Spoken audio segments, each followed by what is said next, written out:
Et alors, il est temps de continuer à parler de musique avec Joe Hume. Mais alors, Joe, ce matin, c'est un peu bizarre parce que vous marchez sur les plates-bandes de notre spécialiste BD, Sébastien Bordenave.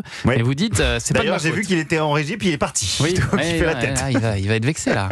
Bah oui, mais qu'est-ce que vous voulez que je vous dise, c'est de la faute de David Bowie. Ah, ça m'aurait étonné. Je vais commencer par vous poser une question, Thomas, Axel Bauer, les gens dans ce studio. Est-ce que dans votre vie, vous êtes ou vous avez déjà été celui ou celle que vous rêviez d'être ? Bah oui, c'est déjà arrivé. Oui, ça y est, on y est là. Vous y êtes ?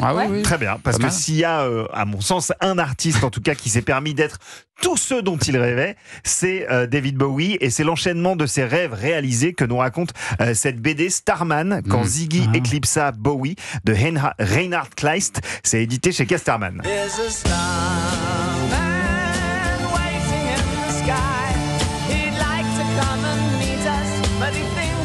Bowie, un gamin lambda, issu d'une famille lambda, isolé dans une banlieue londonienne chiante, qui, devant Flash Gordon à la télé, rêvait qu'un être venu d'ailleurs vienne le sauver de sa morne vie. Et comme cet être ne venait pas, il a décidé de devenir lui-même ce messie extraterrestre nommé Ziggy Stardust.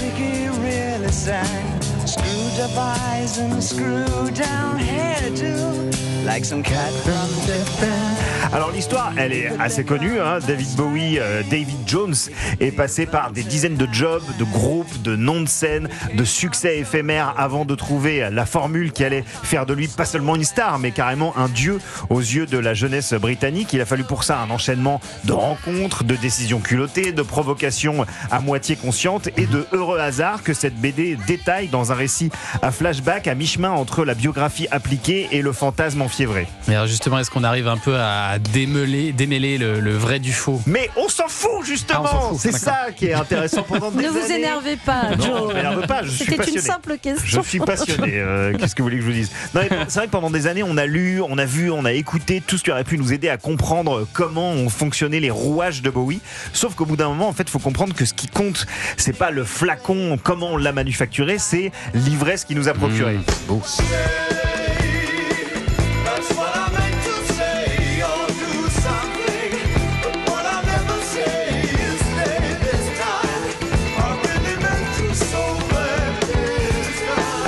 BD Starman, elle nous montre effectivement le flacon dans des couleurs un petit peu sépia, volontairement ternes. C'est assez informatif, c'est un petit peu déprimant, mais c'est justement pour mieux nous éblouir ensuite avec des explosions d'ivresse. Il y a des fulgurances de rouge, de vert, de jaune, c'est très pop art, et le contraste est assez saisissant, et ça dit quelque chose sur David Bowie et sur le statut de rockstar en général, je trouve.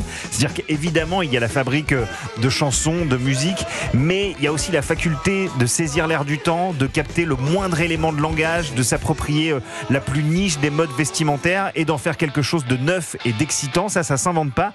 Les génies sont celles et ceux qui parviennent à nous faire croire justement qu'ils ont tout inventé.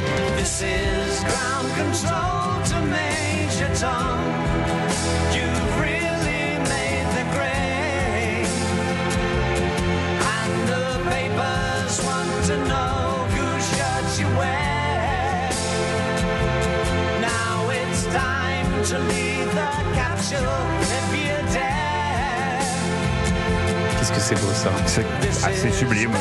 Donc selon vous, Bowie, en fait, c'est quoi ? C'est une série d'accidents, Joe ? Ouais, mais alors des accidents que Bowie a petit à petit appris à maîtriser, en fait. C'est-à-dire des hasards qui, avec le temps et avec l'expérience, deviennent des choix délibérés qu'il laisse advenir dans un seul but, devenir ce dont il rêve et nous convaincre, nous, public, qu'on pouvait y aller avec lui. C'est une super BD du dessinateur et scénariste Reinhard Kleist qui nous rappelle sur plus de 300 pages éblouissantes de dynamisme, dans un récit à la fois complet et précis, qu'il y a une part de fantasme qui sert à faire exister le mythe.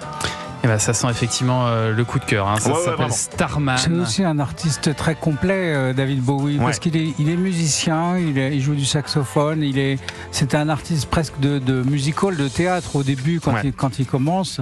Et ensuite, il passe effectivement par cette galerie de personnages qu'on lui connaît, les Ziggy Stardust, etc.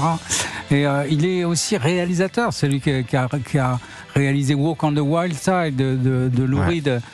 C'est certainement, David Bowie, c'est certainement le plus grand artiste qui s'est réinventé à chaque album pendant toute sa vie. Oui. Faites gaffe, on va vous embaucher en tant que chroniqueur musique, Axel. Mais je suis un fan de David Bowie. Le premier 45 tours que j'ai acheté, c'est Life on Mars. On vous offre Starman aujourd'hui, à paraître chez Casterman. C'est gentil. C'est un petit cadeau de départ. Merci d'être venu. Les dessins sont très expressifs et j'aime beaucoup les couleurs dedans. C'est magnifique. Merci. Joe, avec grand plaisir. Votre nouveau single, Axel Bauer, s'appelle L'Enfant Prodigue. C'est disponible en attendant votre nouvel album.